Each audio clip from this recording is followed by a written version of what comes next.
Hello and welcome. It's Thursday, April 16th.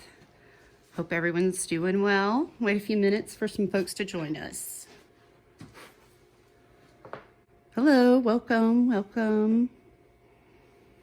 Please say hey and where you're from and what you're working on if you're able to get in your shop these days.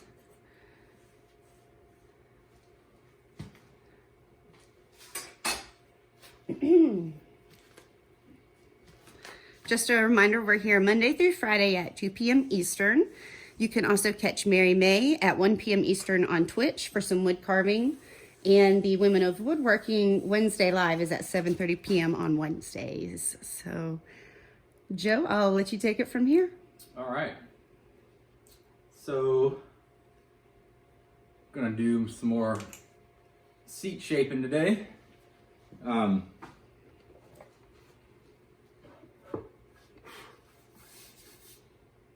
Tuesday, got started. It was a flat seat. Concentrated a lot on this rear area. And I've done a little bit since then. I hadn't really had a chance to work on it anymore. I walked by it the other day and decided to grab a tool and went at it a little bit, but not a whole lot. I did sit on it a little bit earlier, and like I was saying, I think Tuesday, how do you know where, when it's there, or and there's a certain look, obviously, that I'm looking for, and then I can check it with a straight edge across the seat, because the outside perimeter is still flat from the flat piece. You can see there's not, there's only maybe a 1/4 inch of a flat on each side where this straight edge can register, and then I can kind of see how much depth is below that straight edge. And so that's all great, and that's really gives you a visual. But sitting on it really tell you if you're close or not, and how much material needs to be removed and where it needs to be removed. Particularly if it's hitting in the area where what they call your sit bones, and that can be, if there's pressure there, it's uncomfortable. So that's really one of the first things I'm looking to get rid of. And then once I get that, there's a certain support under your thigh that I'm looking for, and how that transitions into that low spot of the seat. And then there's also some relief here that there needs to be a good bit more done here and here. Not necessarily a ton of material, but a good bit of work to refine it and to get it where I want it to be. But that's, most of the hogging out of the material is in this area.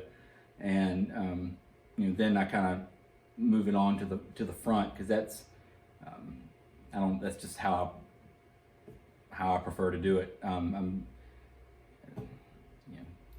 Sometimes if I consider that to be the most difficult part, or the most difficult part, then I like to try to do that first. That's just me. And then I get on to this part, which is what I'm gonna be working on today. And then I'm sure I'll be, once I do a little bit here, I can kind of see if there's a hard line or a transition step in here into the kind of the back of your thigh towards your behind, where it needs to be kind of a smooth transition. And you've seen a lot of just for example, Maloof chairs. There's a pretty extreme dishing in here, with to a point. The Windsor chairs, not necessarily what I'm going for here. There will be kind of a peak in the middle here, but nothing so extreme. Not quite the look I'm going for, and that's kind of evolved a little bit over the years. The first ones I did definitely had that, because that's all I knew and what I'd seen, and I was trying to emulate that a little bit. And there's some things that I've changed, just from personal preference, with that not being such an extreme look up front. Because this isn't a Windsor chair, nor a Maloof chair. So that comes in trying to do something a little me, I guess, or trying to maybe kind of come up with something a little bit more signature. So, I mean, I can, and then, I'll say sitting in it, and the next thing, your hands really tell you the most information.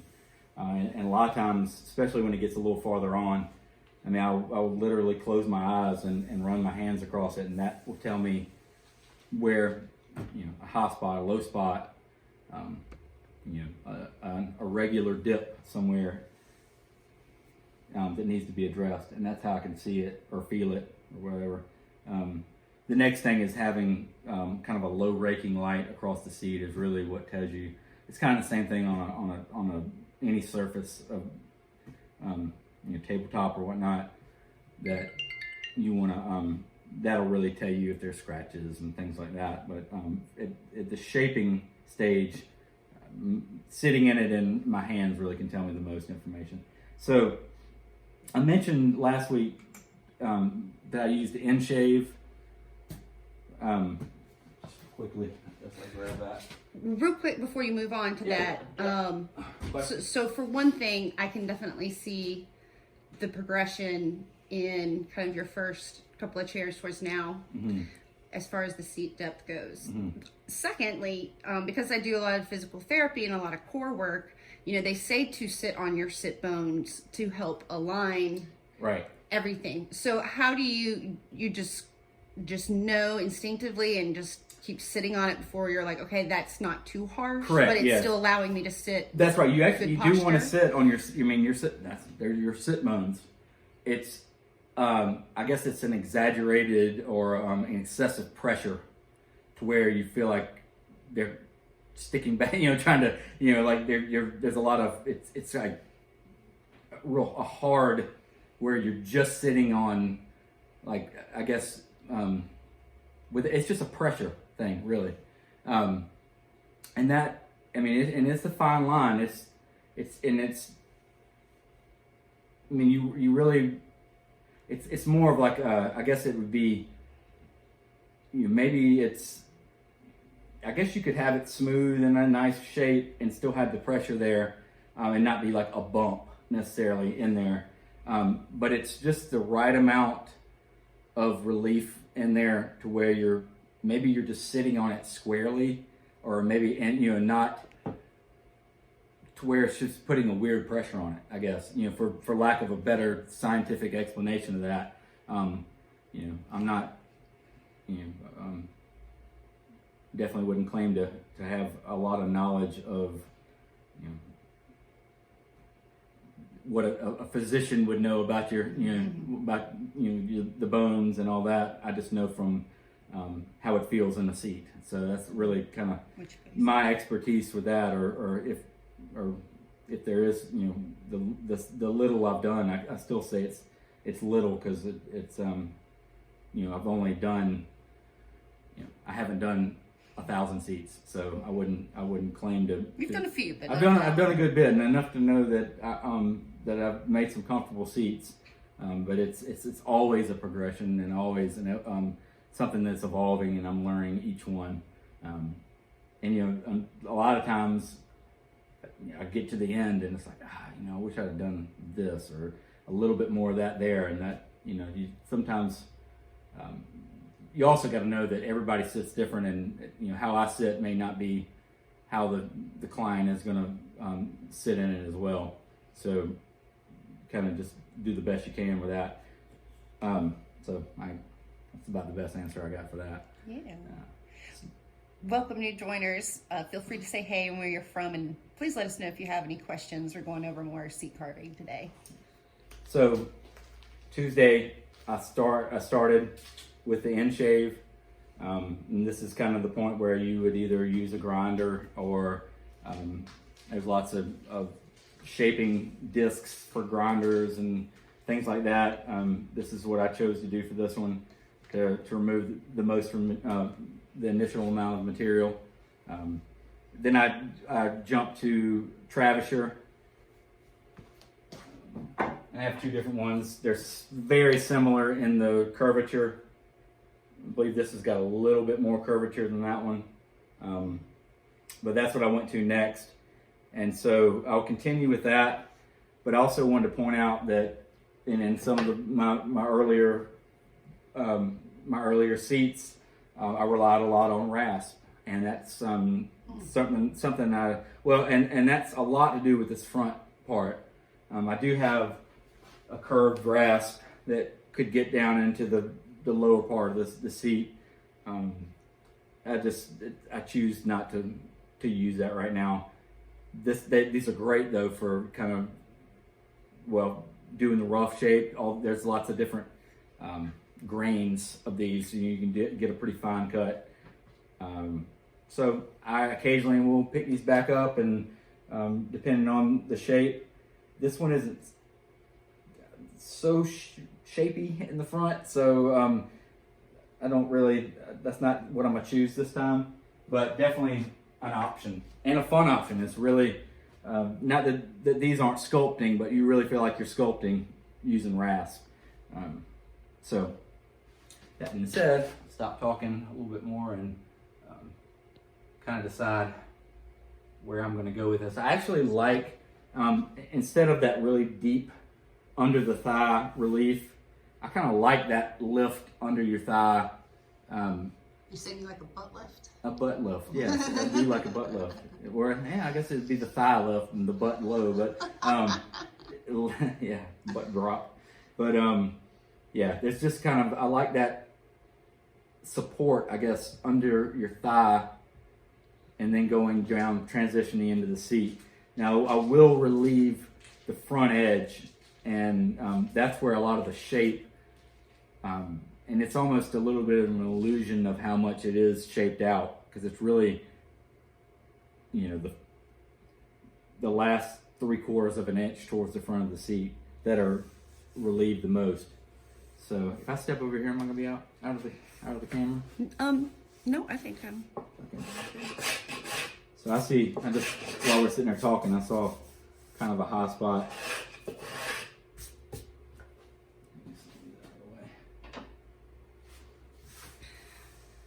So the back perimeter here, I was able to do most of that with the Travisher.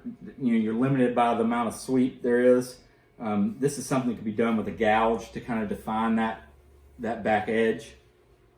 I didn't really have to on this one. There are times when I do that. Sometimes I can get a little too aggressive, and then there's too much of a little lip going back up to this flat spot, which I'm trying to avoid on this one. Something that I noticed on the last one I did, that I was trying to minimize.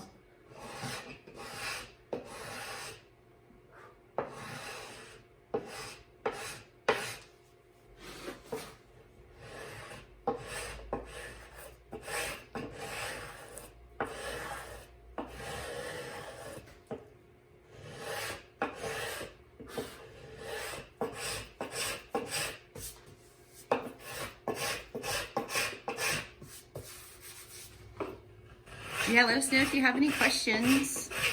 Welcome. Don't be shy. Say hey, tell us where you're from, what you're working on, if you're able to get into your shop.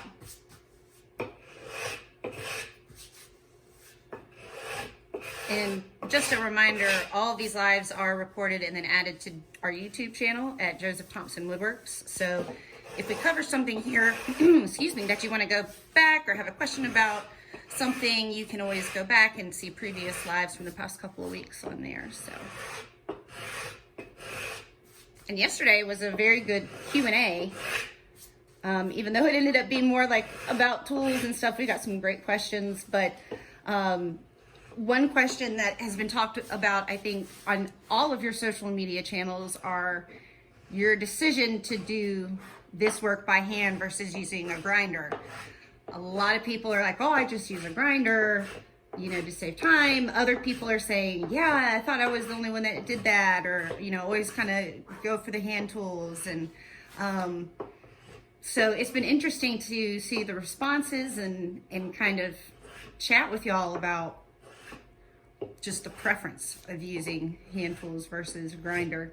I think you talked a good bit about that on Tuesday's live stream too, so you can go back and find that on YouTube as well. Covered that topic pretty thoroughly. Yeah, I really kind of,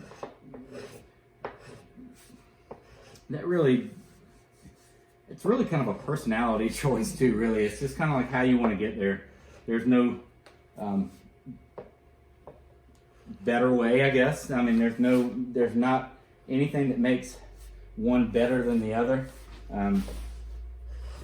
You know, and admittedly, sometimes I get a little bit enamored with the process.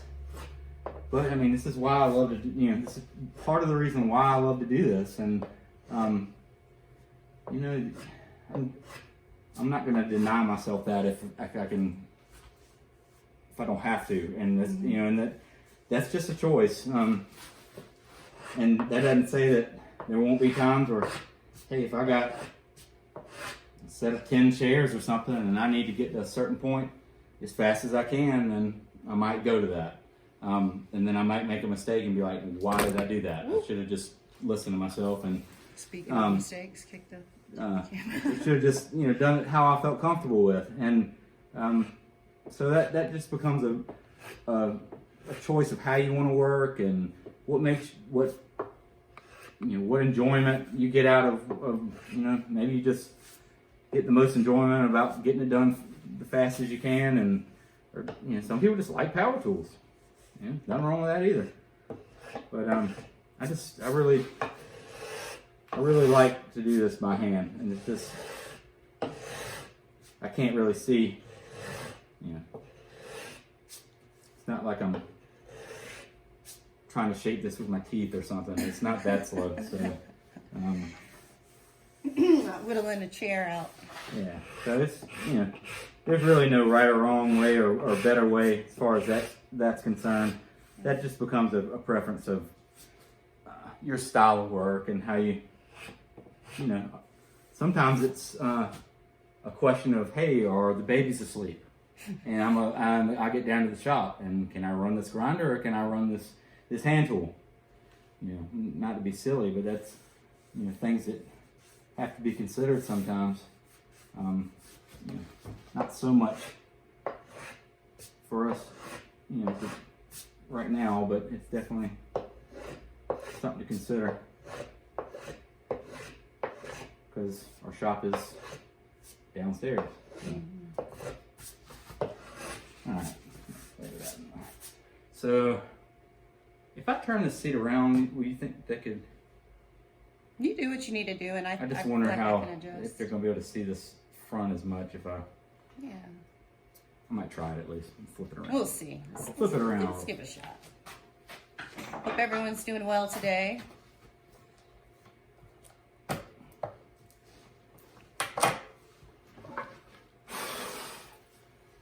right.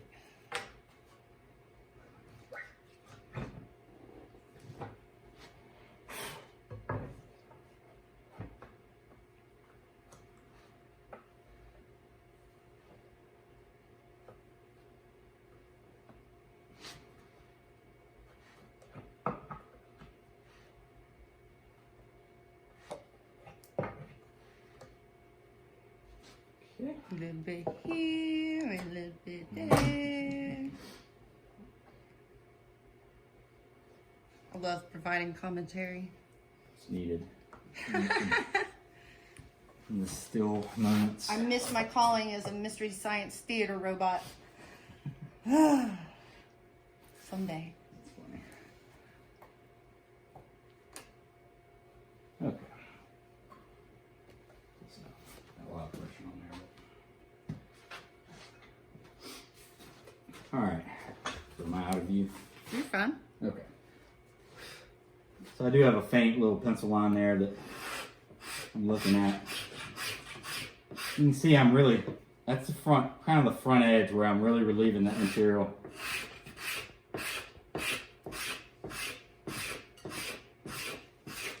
And what I'm trying to avoid is that hard edge right on the back of my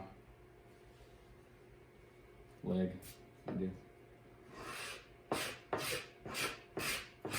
Which it does get softened some, but it's not you know, trying to keep things as crisp as they can be.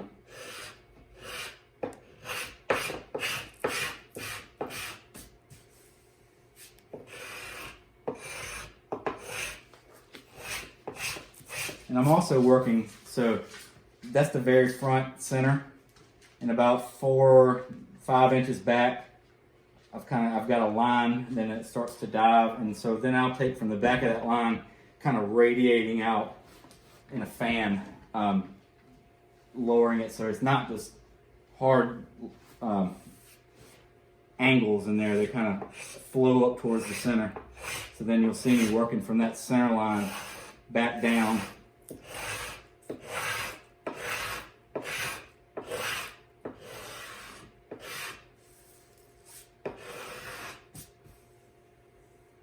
Smooth.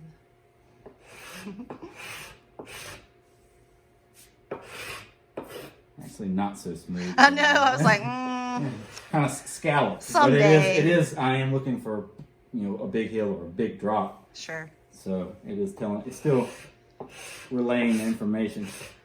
Hello, welcome newcomers. Let us know if you have any questions. It's very interesting, you know, thinking about this from like a content perspective. It's like, oh, you're shaping the seat again today, but it's so much more than that. There's so many steps that are involved in carving one seat, and I find it very interesting. Even just the 2 days that we've been covering it on these live streams, just learned so much about different tools and the different ways. You know, everybody thinks you probably just go in there and just hack it all away, and this is the artistry part of what you do, I feel like. Man, isn't that convenient? Got like a little flat that rides like right at the right angle. Thanks, Claire. Such a good tool. I am seeing I mentioned that there's another version of this now with a kind of a lower sweep. Oh yeah? Yeah, and I can see the need for that, or how that would be Useful. useful.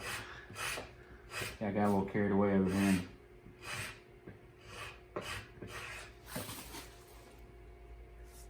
I'll have to take a peek.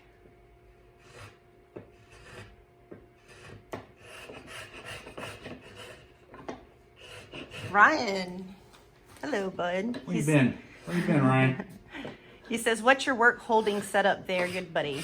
Okay, so first of all, this is a Veritas or a Lee Valley carving bench. This bench top tilts 90 degrees, spins all the way around. Awesome. I love it. It's a little bit higher than my bench. I spent a lot of time here.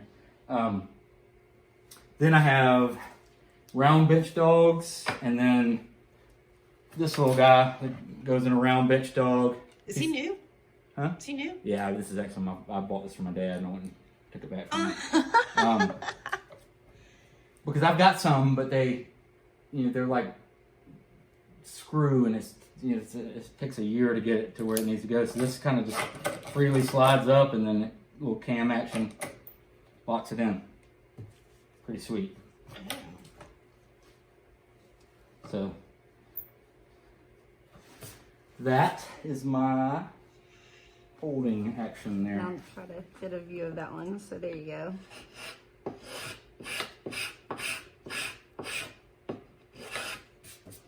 Thanks y'all for being so patient and awesome. I'm operating 2 cameras and Get my work holding. Ryan said slick. Slick. Thank you, Ryan.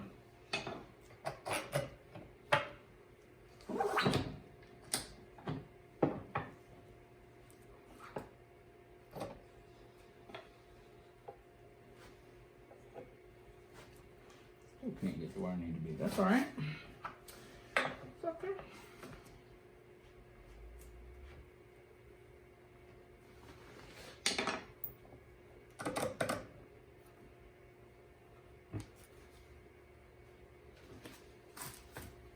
There we go.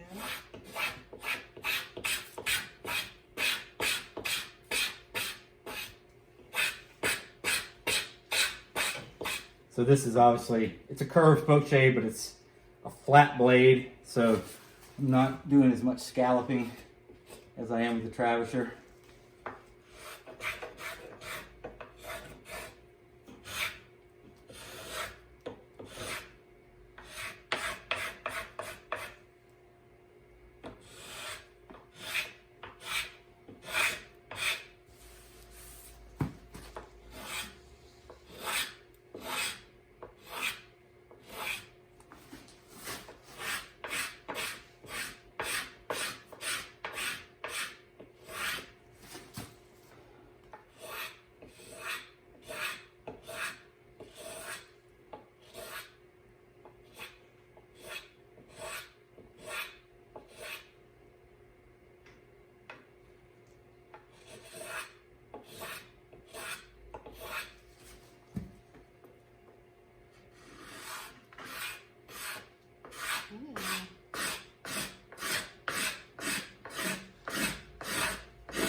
Oh, neat.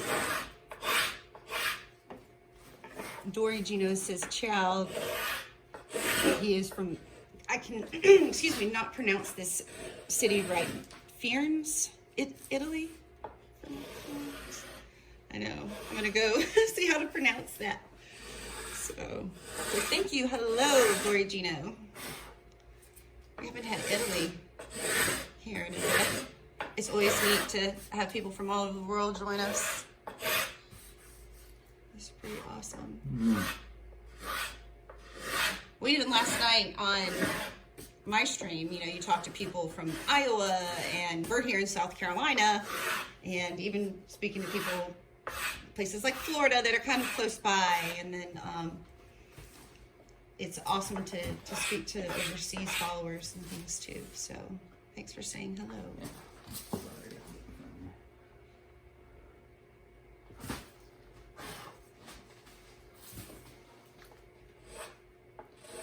Sure, I'm out of view, but I'm still here. No, you're good. Hey, at I'm least really you're getting- not mispronouncing other words. Yeah, that's why I'm not in your seat. Florence, Tuscany, I know those. Oh, I had the painting in Milan. I had in the exhibition last summer. So yeah, so I wonder if it's still there. I actually have a painting in a space in Milan. So yeah, welcome. Hope y'all are doing all right over there in Italy. I know y'all got hit really hard with this virus. So we're getting it over here. It's interesting to see how people respond. We live in a very conservative area, and you know, we live in a very rural area too. So it's been interesting to see how each state has handled things.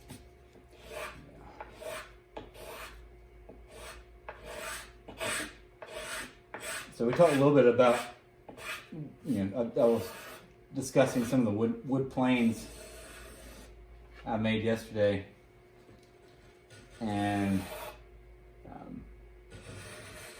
some of the reasons I like it, and you know, some of the little nuances with them.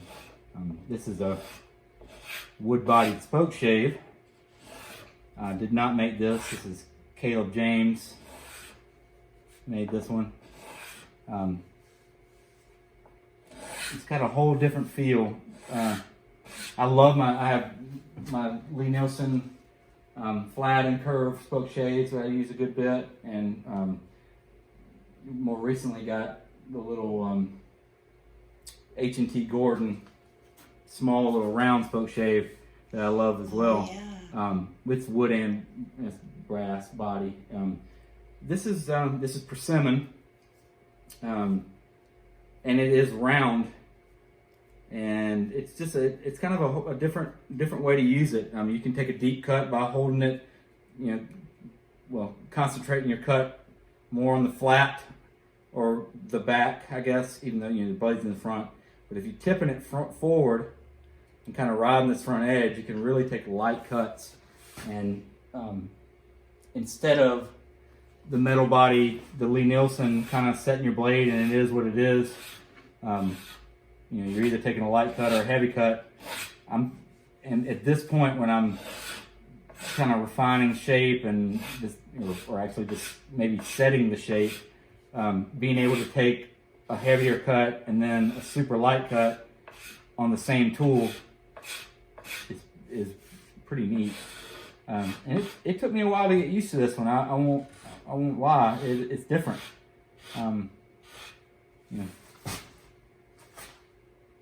It's a little bit different, but an awesome tool. I think we talked about the Travishers with Claire Minahan, and I think Claire and Caleb have collaborated a little bit. And oh yeah, That's neat. That's right. I did get you. Did I get you the spoke shave or did I get you a plane? You gave me this. Yes, yeah. This and the Travisher. I forgot. That's all I asked for is tools. Sometimes easy to shop for. Other times it's kind of like, It costs how much? Well, and I ask for. Well, and that's one thing we tell our students is like you can't expect to jump out of the gate and have the top of the line, finest tools and everything. It would be great, but all of the top, yeah, have them all be that way. But adding them over time, and it does make a difference. You pay for what you get, and tools are one of those things that quality really makes a difference. And a lot of times there's definitely a level of quality that comes with a nice tool, but sometimes they're just a little bit more ready to go than finding an older one and refurbishing or getting it back to cleaned use. up. And there's a skill set that's involved with that too. That if you don't have, then you're not going to be able to get that old tool back right, ready to go as quickly. So there's a good bit of time invested in actually learning how to do it. So sometimes you will forego that and buy the more expensive tool because it's a little bit more user ready.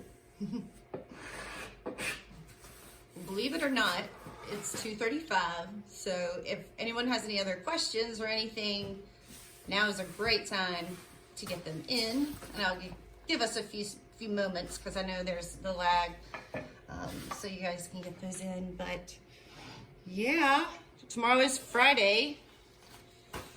What do you think you'll be working on tomorrow? Some more of this? Some more of that? I'll work on whatever I want to tomorrow. There you It's go. my birthday. That's right. That is right. We'll have to come up with something fun. No, it'll probably be this. Probably. You're like, this is fun. This is my fun. This is what I want to do. This is all I want to do. So easy to please.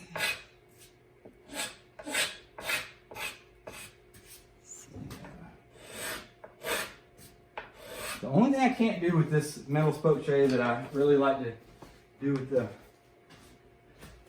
right there, if I try to, I'm aiming back towards this way. If I'm trying to scoop this area out, my handle bottom's out.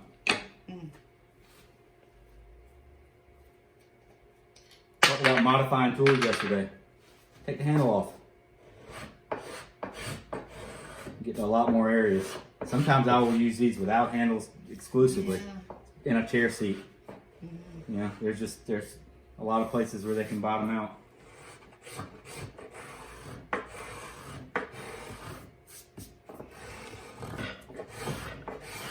Well, if there aren't any other questions, I'll go ahead and do my little announcements. So you can join us here on Instagram Live Monday through Friday at 2 p.m. Eastern for furniture making.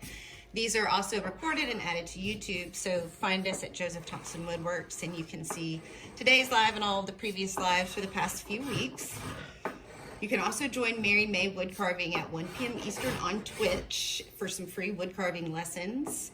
And the Women of Woodworking Wednesdays live stream is on Wednesdays at 7:30 p.m.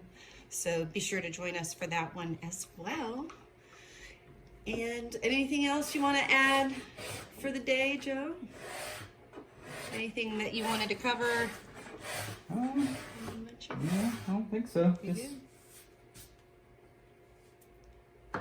carving my seat. Shaving away. Shaving my seat. Thinking my thoughts over here. Yeah.